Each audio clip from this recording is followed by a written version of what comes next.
नमस्कार साथियों, मेरा नाम पवन कुमार है और मैं स्वागत करता हूं आप सभी का फिल्लर फोरम के इस शानदार मंच पर, जहां पर तैयारी करवाई जाती है विभिन्न विषयों में एनटीए, यूजीसी, नेट, जीआरएफ की लगभग सभी प्रमुख विषयों की तैयारी करवाई जाती है हमारे इस मंच पर। और जैसा कि आप जानते हैं, ये मंच समर्पित है हमारा हायर एजुकेशन के लिए और यहाँ पर higher education, NTA, UGC, NET, JRF से संबंधित सभी प्रकार के अपडेट्स दिए जाते हैं। रेगुलर आप हमारे साथ बने रहिए और आप हमें फॉलो कर सकते हैं विभिन्न सोशल मीडिया चैनल्स के प्लेटफॉर्म के ऊपर, जो इनका लिंक आपको वीडियो के डिस्क्रिप्शन बॉक्स में मिल जाएगा। वहाँ से आप हमें ज्वाइन कर सकते हैं ऐप के माध्यम से, वेबसाइट के माध्यम से, और हमें फॉलो कर सकते हैं विभिन्न सोशल मीडिया के माध्यम से। तो आज हम चर्चा करने जा रहे हैं, चर्चा करें आज के हमारे टॉपिक से। इससे पहले हम कल की वीडियो के बारे में बताएंगे कि कल एक स्टूडेंट पूछ रहा था वीडियो में कि क्या इस प्रकार पढ़ने से हमारा नेट जीआरएफ क्लियर हो जाएगा। मैं पूछना चाहता हूँ साथियों, क्यों नहीं होगा? क्या हमने उससे पहले की वीडियो में जो प्लानिंग बताई थी, जो रणनीति बताई थी, जो कंप्लीट स्ट्रेटेजी बताई थी, आप उसको फॉलो करिए। वो स्टूडेंट कह रही थी कि मैं तो पहली बार ये वीडियो देख रही हूँ, तो मैं उनको सलाह देना चाहूँगा कि आप उससे पहले की वीडियो देखिए, जिसमें हमने कंप्लीट स्ट्रेटेजी बताई है कि आपको यूजीसी नेट जीआरएफ की तैयारी करने के लिए आपको 6 महीने के अंदर क्या क्या प्लानिंग करनी, किस हिसाब से चलना होता है और कितने घंटे आपको स्टडी के देने होते हैं और क्या क्या करना होता है। तो उस चीज़ के लिए जिनको पता है अच्छी बात है, जिनको नहीं पता, जो आज हमारे साथ नए स्टूडेंट जुड़े हैं, उनको बता देता हूं मैं कि इससे पहले वाली वीडियो जो है प्लेलिस्ट आपको मिल जाएगी डिस्क्रिप्शन बॉक्स में। कंप्लीट स्ट्रेटेजी के नाम से है, उस वीडियो को आप जरूर देखिए। उससे आप पूरी रणनीति समझ सकते हैं और अपने उसको उसी के हिसाब से अपना शेड्यूल बना करके चल सकते हैं। तो सफलता को ज़्यादा दूर नहीं रहेगी साथियों आपके साथ, आपसे। तो ठीक है, यहाँ तक का क्लियर हुआ। अभी हम आज के टॉपिक, आज के विषय के ऊपर चर्चा करेंगे।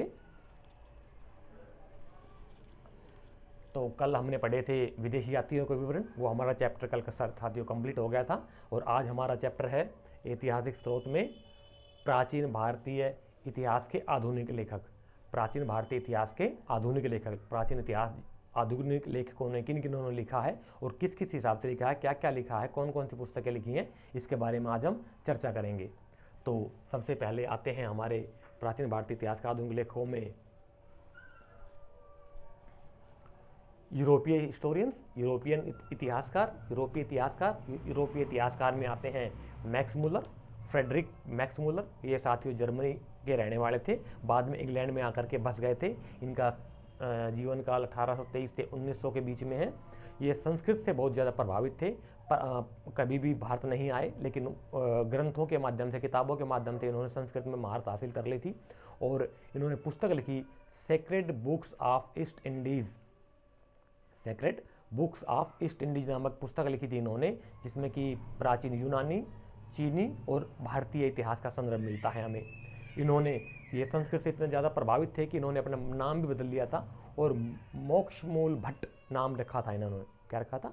मोक्षमूल भट्ट करके अपना नाम बदलकर संस्कृत में रख लिया था। कुछ समय इन्होंने नौकरी की थी ईस्ट इंडिया कंपनी में भी, इंग्लैंड में ही जिनका ऑफिस था उस समय, ईस्ट इंडिया कंपनी में भी इन्होंने नौकरी की थी। और इसके बाद आ जाते हैं हमारे इवेंजलिकल जो हिस्टोरियन हुए थे, उनका सिद्धांत था अधिभार का सिद्धांत। अधिभार का सिद्धांत मतलब प्रत्येक अंग्रेज के ऊपर एक भार है, एक जिम्मेदारी डाल दी थी इन्होंने। जिम्मेदारी का सिद्धांत दिया था कि प्रत्येक अंग्रेज का कर्तव्य बनता है, जिम्मेदारी बनती है कि वो भारत के लोगों को जागरण करें, भारत के लोगों को शिक्षित करें। ये इवेंजलिकल जो थे भारतीय लोगों को, भारतीय समाज को पिछड़ा हुआ, सांपों का देश, लुटेरों का देश, सपेरों का देश, अंधविश्वासियों का देश मानते थे। और इसी कारण इन्होंने कहा था कि प्रत्येक अंग्रेज का ये जिम्मेदारी है, मोरल कर्तव्य बनता है उनका कि वो भारतीयों को शिक्षित करें। लेकिन इनका भ्रम साथियों तब टूटा जब सबसे तेज भ्रमण करने वाले हमारे यहाँ के जो साधु हुए थे, मोंक हुए थे, स्वामी विवेकानंद, जिन्होंने 1893 के अंदर विश्व धर्म संसद, world religion parliament, Chicago, America में भाग लिया था और वहाँ पर इन यूरोपियंस की धज्जियाँ उड़ा दी थी और वेदांत के सिद्धांत को प्रतिपादन किया था। और वेदांत के ऊपर उन्होंने कई लेक्चर दिए थे वहाँ पर, और भारतीय पुरातन संस्कृति और सभ्यता के बारे में बहुत कुछ बताया था। तो उनका लेख छपा था, अमेरिकन हेराल्ड अखबार था उस समय का, वहाँ पर उसमें उनका लेख छपा था और उनको बहुत मान सम्मान मिला था। तो इन्होंने कहा था, उसके बाद इन्होंने कहा था, हेराल्ड ने अखबार में छापा था कि हमारी भूल थी कि हम जो चाह रहे थे कि ज्ञान विज्ञान की रोशनी संस्कृति और संप्रदाय के संस्कृत की रोशनी जो है भारतीयों को मिले, लेकिन हमें नहीं पता था कि भारत में पहले से ही प्राचीन काल से ही जो है संस्कृति और सभ्यता का इतना ज़्यादा उदय हुआ हो रखा था। तो उनकी माइंड सेटिंग ऐसी बनी हुई थी भारतीयों के प्रति उस समय कि भारतीय लोग पिछड़े हैं, अंधविश्वासी हैं, वो काम नहीं कर सकते अपना खुद का, वो गुलामी में रहने के लायक हैं। तो ये उनकी धारणा बनी हुई थी। तो स्वामी विवेकानंद ने इसके ऊपर उन्हें बहुत ज़्यादा प्रभावित किया था। तो आगे चलते हैं, आगे आते हैं हमारे जेम्स मिल।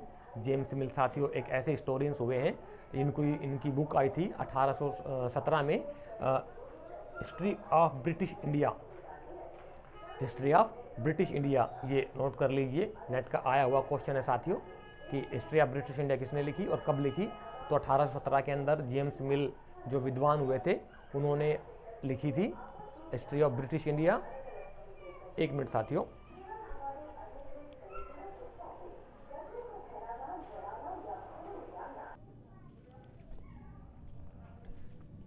हाँ, तो हम चर्चा कर रहे थे जेम्स मिल के ऊपर। जेम्स मिल की पुस्तक जो है हिस्ट्री ऑफ ब्रिटिश इंडिया है, 1817 में ये आई थी। ये पहले इतिहासकार थे जिन्होंने भारतीय इतिहास को 3 भागों में डिवाइड किया था, बांट दिया था, प्राचीन इतिहास, मध्यकालीन इतिहास और आधुनिक इतिहास। लेकिन इससे पहले साथियों उन्होंने एक बीज बो दिए सांप्रदायिकता के कि प्राचीन इतिहास को इन्होंने बोला हिंदू इतिहास, क्योंकि प्राचीन इतिहास में ज़्यादातर जो राजा हुए थे, लीडरशिप जो थी हिंदू थे, सनातन को मानने वाले थे। उसके बाद जो मध्यकाल, सल्तनत काल, मुगल काल वगैरह जो आए थे उसमें ज़्यादातर मुस्लिम इतिहास राजा थे हुए थे। तो उन्होंने मध्यकाल को इन्होंने बांटा मुस्लिम इतिहास के रूप में। और लेकिन इनकी सबसे बड़ी गलती क्या है साथियों कि इन्होंने जो आधुनिक इतिहास है उसको देखो, आप खुद सोचिए साथियों, जब प्राचीन इतिहास में शासक हिंदू थे तो हिंदू राजा बोले इन्होंने, ठीक है, हिंदू साम्राज्य। मध्यकाल जो आया तो उसको इन्होंने बोल दिया मुस्लिम काल। और जब आधुनिक में तो साथियों ज़्यादातर जो यूरोपीय कंपनियां आ गई थी ना, चाहे फ्रांसीसी कंपनी रही हो, चाहे से ब्रिटिश ईस्ट इंडिया कंपनी रही हो, सारे ईसाई थे शासक जो थे। वो आधुनिक भारत में सारे ईसाई ही तो थे। तो इनको क्या करना चाहिए थे, आधुनिक भारत को, आधुनिक जो काल था उसको इन्होंने ईसाई काल का नाम देना चाहिए था, लेकिन नहीं, ऐसा ये लोग कभी नहीं करेंगे। तो इन्होंने सांप्रदायिकता के बीज बोने के लिए क्या किया, हिंदू काल, मुस्लिम काल और आधुनिक काल के नाम से डिवाइड कर दिया। प्राचीन काल, मध्यकाल और आधुनिक काल में के हिसाब से 3 हिस्सों में डिवाइड कर दिया था इन्होंने। और यहीं से साथियों सांप्रदायिकता के बीज बोने शुरू हो गए, हिंदू मुस्लिम के झगड़े शुरू हो गए थे इसके बाद से धीरे धीरे करके। इसके बाद आते हैं हमारे Vincent Arthur Smith, V A Smith या कर्नल स्मिथ या आर्थर स्मिथ भी बोल देते हैं इनको, विंसेंट स्मिथ भी बोलते हैं। इनकी पुस्तक आई थी 1905 के लगभग, early history of India, early history of India. तो ये जो इतिहासकार थे साथियों, ये साम्राज्यवादी इतिहासकार थे, उपनिवेशवादी इतिहासकार थे। भारतीयों को जो है एक अलग निम्न स्तरीय चश्मे से, निम्न स्तरीय उसमें से कैटेगरी के रूप में ये लोग देखते थे। इसके बाद आते हैं हमारे प्राच्यवादी इतिहासकार जो कि यूरोसेंट्रिक थे। प्राच्यवादी इतिहासकारों में HS. Wilson, John Shore, Elphinstone वगैरह आ जाते हैं। ये इनका जो धारणा थी साथ यूरोसेंट्रिक थी, यूरोपियन चश्मे से हिंदुस्तान के लोगों को देखते थे, कंपैरिजन करते थे कि यूरोपियन कितने आधुनिक हैं, सभ्य हैं, और जबकि उनके मुकाबले इंडियंस लोग जो हैं, भारतीय लोग जो हैं, कितने निम्न के मूल के हैं और गिरे हुए लोग हैं। इनका ऐसी धारणा थी भारतीयों के प्रति उस समय। इसके बाद हमारे आते हैं राष्ट्रवादी इतिहासकार। राष्ट्रवादी इतिहासकार में प्रमुख रूप से आते हैं साथियों D R. Bhandarkar, R G. Bhandarkar, K M. Panikkar, K P. Jayaswal, H C. Raychaudhuri और पी.वी. काणे और आर.सी. दत्त, रोमेश चंद्र दत्त वो दूसरे इतिहासकार है साथियों जिन्होंने ड्रेन थ्योरी दी थी, वेल्थ ऑफ ड्रेन। हालांकि दादा भाई नारोजी का सिद्धांत था। उसी समय आर.सी. दत्त जो थे, रोमेश चंद्र दत्त थे, उन्होंने भी अपनी एक थ्योरी दी थी ड्रेन ऑफ वेल्थ को लेकर के कि भारत का धन जो है बाहर जा रहा है, उसके ऊपर उन्होंने प्रॉपर रिसर्च करके अपनी पुस्तक लिखी थी। तो ये हमारा पोर्शन जो है साथियों कंप्लीट हो गया है। अब हम दूसरी तरफ चलते हैं। इसके बाद हमारे आते हैं मार्क्सवादी इतिहासकार। मार्क्सवादी इतिहासकारों में प्रमुख रूप से इतिहासकार रहे हैं, शुरुआत की थी 1915 के लगभग डी.डी. कोशाम्बी ने, उसके बाद बी.बी. लाल के बाद सर आर.एस. शर्मा, ये तीनों लगातार जो इतिहासकार हुए हैं, मार्क्सवादी इतिहासकार। इसके बाद विपिन चंद्रा और रोमिला थापर, इरफान हबीब, मुगल हबीब, ये जो इतिहासकार रहे हैं साथियों, ये सभी मार्क्सवादी इतिहासकारों की श्रेणी में आ जाते हैं। ठीक है, इसके बाद हम चर्चा कर लेते हैं रॉयल एशियाटिक सोसाइटी के बारे में, जो कि बंगाल में उस समय कलकत्ता के अंदर स्थापित हुई थी 15 जनवरी सन 1784 में कलकत्ता में। सर विलियम जोन्स ने इसकी स्थापना की थी। 15 जनवरी 1784 में रॉयल एशियाटिक सोसाइटी की स्थापना हुई थी कलकत्ता में। और संयोग देखिए साथियों, आज भी जो है 15 जनवरी ही है। तो आप हमें कमेंट के माध्यम से बताइए कि 1784 से लेकर 2022 तक लगभग कितने साल हो चुके हैं रॉयल एशियाटिक सोसाइटी को बने हुए। कमेंट के माध्यम से बताइए, हम आपको उसका ज़रूर लाइक करेंगे आपके कमेंट को। तो कलकत्ता में इसकी स्थापना हुई थी, सर विलियम जोन्स ने की थी, जिनका कि जीवन काल 1746 से 1794 के बीच में टाइम पीरियड नहीं, हाँ 1746 से 1794 के बीच में जिनका जीवन काल रहा था। तो इसके बाद 1804 में बम्बई में हुई थी स्थापना एशियाटिक सोसाइटी का, एक और स्थापना कर दिया था, पहले कलकत्ता में, उसके बाद फिर बम्बई में और 1823 में लंदन में। ये 3 इंस्टीट्यूट्स बनाए थे अंग्रेजों ने, पहले कलकत्ता में एशियाटिक रॉयल सोसाइटी के नाम से, फिर बम्बई में और लंदन में। इसके बाद इनके अध्यक्ष बने थे H.T. कोलब्रुक, बाद में H.S. विल्सन और जेम्स प्रिंसेप। जेम्स प्रिंसेप ने काफ़ी काम किया साथियों इसमें। जेम्स प्रिंसेप ने क्या किया जेम्स प्रिंसेप जो थे, इनका जीवन काल बहुत कम था, 1799 से 1840 के बीच में इनका जीवन काल था। लगभग 40 साल की अल्पायु में ही इनकी मृत्यु हो गई थी। इन्होंने, ये वही जेम्स प्रिंसेप है जिन्होंने 1837 के अंदर अशोक के अभिलेखों को पढ़ने में सफलता पाई थी। ये न्यूमिस्टिक अभिलेखों के विद्वान थे और साथ ही साथ पुराशास्त्र और लिपि शास्त्र के भी विद्वान थे। तो इस प्रकार से इन्होंने, जेम्स प्रिंसेप ने काफ़ी काम किया। इन्होंने रॉयल एशियाटिक सोसाइटी बनाई गई थी। इसके बाद आगे का हम और चर्चा करेंगे इसके बारे में।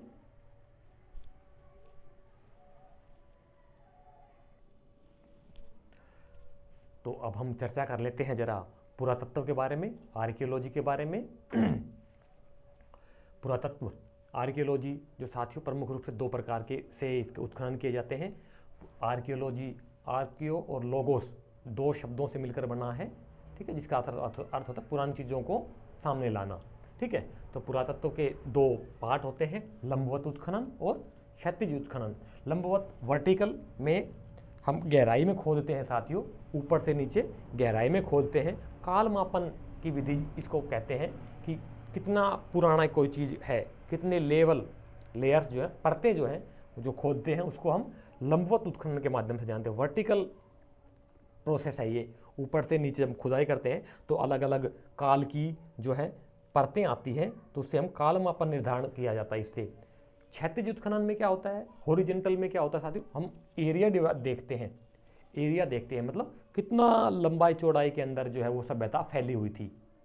आप समझ रहे ना कि कितनी लंबाई चौड़ाई में वो सभ्यता, कितनी दूर तक सभ्यता के अवशेष पाए जाते हैं, कितनी दूर तक सभ्यता जो है वो फैली हुई थी। ठीक है, तो ये अपनी जगह ठीक है, ये अपनी जगह ठीक है। ठीक है, इसमें जैसा कि आप जानते हैं हड़प्पा मोहनजोदड़ो, ठीक है, वहाँ पर हमें अभी तक कोई लिखित उस सभ्यता का लिखित साक्ष्य नहीं मिला है। साहित्यिक कोई साक्ष्य नहीं मिलता है। जो लिपि मिली है अभी तक वो भी साथियों पढ़ी नहीं जा सकी है। तो उसका इतिहास हम कैसे लिखेंगे, खुदाई करके वहाँ से जो मनके मिले हैं, पोट्रीज मिली हैं, मटके, मृदभांड जो मिले हैं और मोहरें जो मिली हैं, मूर्तियाँ मिली हैं, ठीक है, उनके आधार पर हम उनका इतिहास लिखते हैं। तो वो हमने लंबवत खोदा, ठीक है ना, तो उसी से हम उसका काल निर्धारण करते हैं, मापन करते हैं कि कितनी पुरानी सभ्यता रही है। ठीक है, और इसी प्रकार से ये क्षैतिज उत्खनन होता है कि उसमें हम देखते हैं कितना लंबा चौड़ा लगभग उसका क्षेत्र है। तो हड़प्पा मोहनजोदड़ो का क्षेत्र लगभग 13 लाख वर्ग किलोमीटर में फैली हुई थी साथियों। त्रिकोणीय, वो जो है ना कि त्रिकोणीय आकार की सभ्यता थी। ये जम्मू कश्मीर से लेकर सुद कांगेंडोर, अफगानिस्तान के तट, ईरान तक, मकरान तट से लेकर के, और आप चले जाइए गुजरात में लोथल से और भी नीचे महाराष्ट्र के दहमाबाद तक का ये जो क्षेत्र है, इसमें हड़प्पा सभ्यता का फैला हुआ था। ठीक है, तो अब हम आगे चर्चा करेंगे भारतीय पुरातत्व सर्वेक्षण विभाग की।